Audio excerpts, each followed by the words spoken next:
Breaking చూస్తున్నాం. చంద్రబాబు లోకేష్ పై ఉన్న కేసుల వివరాలను పోలీసులు వారికి ఈమెయిల్ ద్వారా అందించారు. చంద్రబాబుపై 8 సిఐడి కేసులు, లోకేష్ పై ఒక సిఐడి కేసు నమోదైనట్లు పోలీసులు తెలిపారు. అలాగే చంద్రబాబు జిల్లా పర్యటనలో 15 కేసులు నమోదైనట్లు చెప్పారు. లోకేష్ యువగలం పాదయాత్రలో కూడా పలు కేసులు నమోదైనట్లు పోలీసులు ఈమెయిల్లో పేర్కొన్నారు.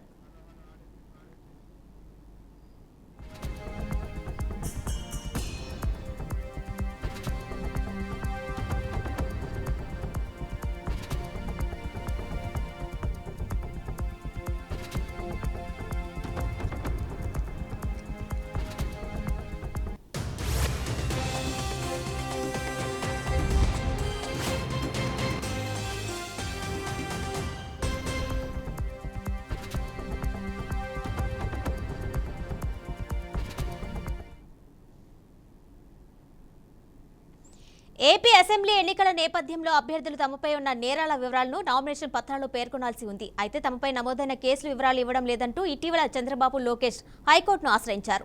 దీనిపై విచారించిన కోర్టు చంద్రబాబు లోకేష్ పై వివిధ పోలీస్ స్టేషన్లో నమోదైన కేసుల వివరాలను ఇవ్వాలి అని డీజీపీని ఆదేశించింది. దీనిపై స్పందించిన ఏపీ పోలీసులు చంద్రబాబు లోకేష్ పై నమోదైన కేసుల వివరాలను ఈమెయిల్ ద్వారా పంపారు. దీనిపై మరింత సమాచారం మా అమరావతి బ్యూరో చీఫ్ ఏడుకొండలు అందిస్తారు. ఏడుకొండలు.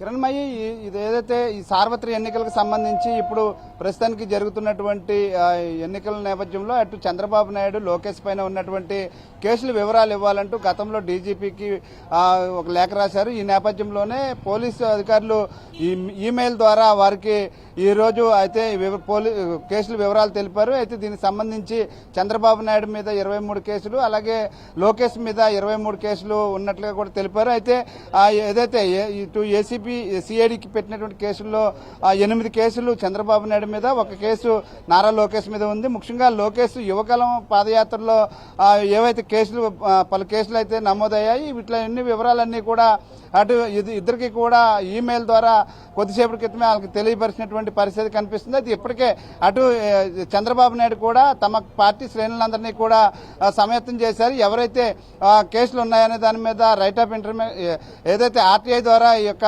అప్లై చేసుకోండి, ఖచ్చితంగా కేసుల వివరాలన్నీ కూడా సేకరించండి, తర్వాత నామినేషన్లు వేసిన తర్వాత కేసు వివరాలు లేవని చెప్పేసి ఆ నామినేషన్లు తిరస్కరించేటువంటి ప్రమాదం కూడా పొంచి ఉంది. కాబట్టి ఖచ్చితంగా అందరూ కూడా ఈ యొక్క కేసుల వివరాలు ముందుగానే సేకరించుకోండి, పోలీసులకు సంబంధించి పోలీసుల దగ్గర నుంచి ఇన్ఫర్మేషన్ తీసుకోండి అంటూ కూడా అటు వారి శ్రేణులు కూడా దిశానిర్దేశం చేసినటువంటి పరిస్థితి. అయితే ఈ రోజు ఈమెయిల్ ద్వారా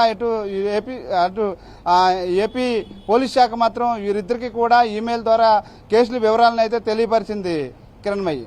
రైట్ ఏడుకొండలు, థ్యాంక్ యూ.